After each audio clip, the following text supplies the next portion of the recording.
Good morning. Welcome back to Haywire Homestead. It's a cold and frosty morning here, and thought I'd take you along and show you the winter garden, which really isn't growing anything. We've got a few things up by the house, but I kind of thought I'd show you how we're trying to work this permaculture thing, and hopefully we get a good, successful, healthy garden with good soil this coming year. Good morning, Tiny Tim.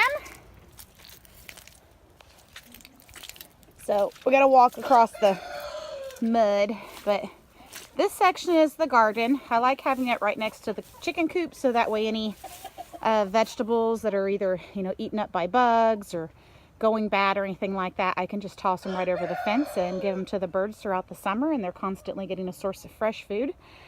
But what we have on here, and some of it still needs spread a little more, this is pine shavings, which is frozen right now. This is pine shavings, goat poop, pee. There is a big pile of it that we still have to spread that just got cleaned out of the goat shed. The rest of the goat shed has to be cleaned out, so that'll be spread. And that is actually the area where the old drainage ditch used to run. You can see where there was originally a spot that was low to allow for the water that was running off the barn. We're gonna hopefully be getting gutters on the barn when we get that. Once we find out with the grant, that's part of the grant, would be to get assistance to get the gutters on the barn. But so right now my husband put a trench that runs over to the new ditch for right this minute, just because it's so wet and we had to do something. But we're adding a bunch of organic material.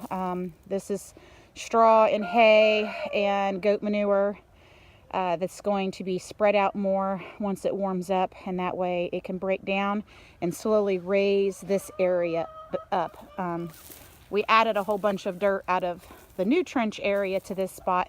However, it's settled, so it's low, so we need to add some more. This is where our old compost pile was before we moved it down there. So from where my husband put, well, actually from right about here where we're standing, including that compost, that section of compost, and we'll probably go down and grow all the way to the compost pile, which will be a lot smaller in the spring because we'll be putting it on the garden. And then the garden goes all the way down to those half barrels and the old watering trough. I haven't measured this yet. I really should, to figure out about how big it is. But here's the wood chips that we put on. We don't have anything in here. I mean, of course, in Ohio this time of year, while we are having a mild winter, it doesn't tend. We've not tried planting anything. Row covers are on my agenda to hopefully have next year for us. We've done a bunch of leaves, which there's more in the yard that we're going to be adding to the garden. And then as soon as it's warm enough and the grass tries to grow, we'll start doing some grass clippings in here as well. But you can look, here we'll kick a spot out of the way here, and you can look at how much better the soil is getting. It's getting a lot darker. There's still some wood chips in here that's breaking down, and we'll add more wood chips in the spring. I'm probably going to build a couple of raised beds on this lower end because it doesn't drain quite as well. That way I don't have the issue of the ground being too wet and then everything not wanting to grow. And then we'll continue to do some container gardening in these. I have to add some more soil to that one and this one. I grew sweet potatoes in here, and the sweet potatoes in the garden didn't do well at all. I had the better amount of sweet potatoes, while we didn't get a whole lot, came out of this, and then came out of the side of the compost pile, because I just cleared a spot of weeds off of the compost pile where there was some beautiful soil, and I had some extra potato slips, and I just stuck them in there just to see what would happen. I grew bunching onions and radishes and a few other things in this one, and some carrots, but we're really hoping, since we're enlarging it, it used to be a lot narrower, and we are probably adding another at least 20 feet of gardening space along that side over by the compost pile.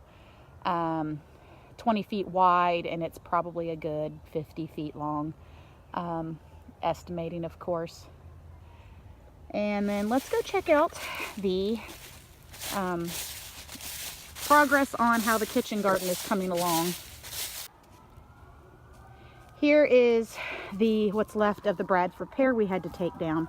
It lost most of its main limbs due to ice and wind. Bradford pears just don't do really well in that kind of weather unless you top them really well, and it hadn't been topped. So unfortunately we lost it, but it's firewood, right? But there's a ton of leaves that are going to need to be cleaned up. Oh my, there's a lot of sirens too. So we have a whole bunch of leaves now in the yard that'll get raked up and placed on the garden. And then over at the house, ooh, the glare of the sun. It's very nice to see the sun instead of just a cloudy, rainy sky. So we do carrots, and there's still a few in here. Don't know if there's any that are, let's see. Oh, there we go. There's a nice little yellow one. We'll take that in to snack on. But the carrots actually didn't do too bad in there. And this is where we planted the garlic, and I put a bunch of leaves on it. And they're coming up. And then we did carrots last year in those 2 containers. And in that one I did some kale. I may go ahead and here soon try starting some kale again. This is my small pot of herbs that I normally keep. Of course, the basil is completely done for the year, but I still have some rosemary as well as some thyme. And the thyme is not growing because of the cold, and I've been using it a good bit, so it should be trimmed back nicely for it to sprout out good in the spring. There is a little bit of oregano surviving in there. And down here, this is bee balm, or not bee balm, lemon balm, I'm sorry.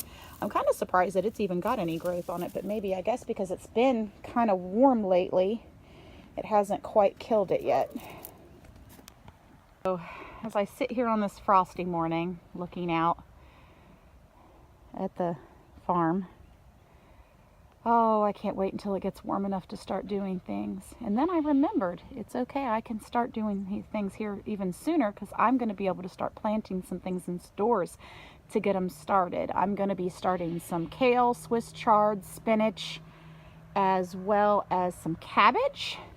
And I have to look on how soon I can start some peas. I was thinking about maybe trying to start some pea plants indoors, because peas are a new one for me this year.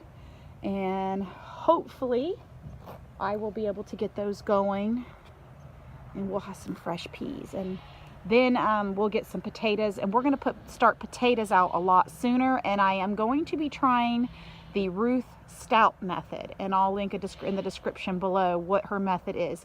But basically, I'm just going to drop the potatoes down on the soil. I'm not going to dig a hole, and I'm going to place some old yucky hay and straw over top of them, and then they'll grow up out of it. So it's pretty simple. You don't really have to do a whole lot. There's no hilling, and tilling, and then the straw also mulches it, keeps the moisture where it needs to be, and it also prevents the weeds from getting up around my potatoes, which is probably one of the biggest problems I've had, is that once the potatoes get to a certain point, it's really difficult to pull the weeds, because if you do, then you're going to expose your potatoes, and if you don't cover them back up, then they're going to get sunburnt, yada, yada, yada. So we're going to do potatoes. So hopefully this year we can do 2 crops of potatoes. I'm not sure in our area of sweet potatoes. I think they just have such a longer season. I may have to look and see if there's a variety that wouldn't take quite so long. But with regular potatoes, we should be able to get more than one harvest. We should be able to do 2 plantings, and the with the sweet potatoes, I'll have to look into it more to see whether or not I can actually do 2 sets. I very seriously doubt it. But we're going to be trying to get those in the ground a lot sooner than we did last year. I think they just didn't have enough time to grow, and we're also going to be putting them in a raised bed area versus just directly in the soil, and that should get us a lot better yield. I don't eat a whole lot of regular potatoes. They're considered a nightshade, which can cause inflammation for me with my Hashimoto's. So I only eat them rarely. Everyone else prefers white potatoes over sweet potatoes, but for me, sweet potatoes are my go-to. I love them. I love to roast them, bake them, you know, pretty much any way. Other than the candied sweet potato casserole. Ugh, it's way too sweet. Never liked that. But we're gonna, yeah, we've got a lot of plans, and I'm so excited to take you guys along with it as soon as it starts warming up. Thank you so much for watching this morning, and we will see you guys tomorrow. Don't forget to like and subscribe. So we're gonna have some fresh eggs. Thankfully our chickens are starting to lay a little better. And I thought that I would go ahead and do a taste test of the fermented carrots. That's the fermented garlic.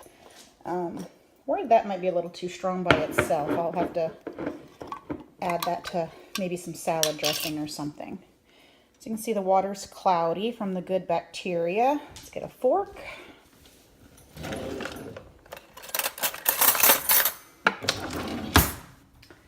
And let's take a taste.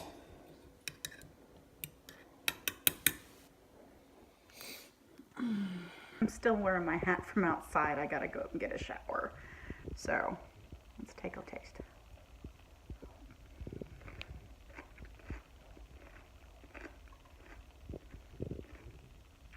Nice, and it's got a little bit of a sour kick to it. They're about ready.